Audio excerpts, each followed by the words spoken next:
Chizvarwa cheZimbabwe chinozviti muprofita vaWalter Magaya vari kutrenda zvakare neutsotsi.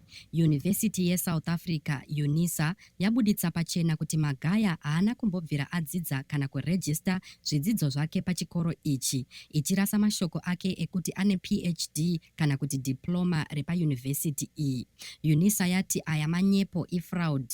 Mukupindura, UNISA yave kumutorera matanho emutemo nekusvibisa zita rayo.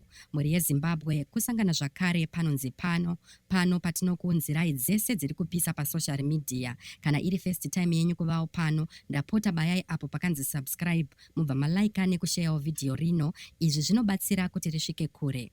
VaMagaya, mutungamiriri wechechi yeProphetic Healing and Deliverance PhD Ministries, vagara vari vecontroversy, from his false claims of healing miracles to allegations of financial exploitation. Kukwikwidza kwavo kupinda musarudzo dzeZimbabwe Football Association ZIFA presidential elections kwakamiswawo mushure mekunge atadza kuburitsa certificate reO level, izvo zvakawedzerawo kusava nechokwadi pamagwaro edzidzo dzavo. Kuvimbika kwaMagaya kwakaderera zvakare muna 2018 paakanyepa kuti akawana mushonga weHIV and AIDS unonzi Aguma. Chirevo ichi chakarambwa nekukurumidza nemasangano ekurapa kusanganisira World Health Organization neUnited Nations. Pavakaita matrials zvikaratidza kuti Aguma iyi haishande.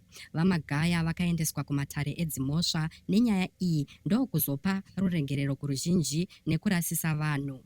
Kuwedzera kusvibisa zita rake, Magaya akapomerwa mhosva yekubata chibharo muna 2015 neimwe ungano yechidzimai muHarare, izvo zvakaratidza kuti itsotsi rakawanda nechiprofita. Despite his continued claims of divine power and business ventures within his church, his credibility continues to crumble as more scandals and legal troubles mount. Sezvo UNISA yave kutora matanho emutemo uye kuongororwa neveruzhinji, unyengeri hwaMagaya hunenge hwave kubuda pachena, nhema dzake dzinogara dzichitaurwa kubva pamadhigirii enhema kusvika pakurapa zvishamiso zvenhema-nhema dzasiya vakawanda vachibvunza kuti Magaya ndewechokwadi here kana kuti ndewefraud, ari kungobira vanhu muchechi yake. Mhuri yeZimbabwe, munoionawo sei iyi? Ngatisanganei mucomment section.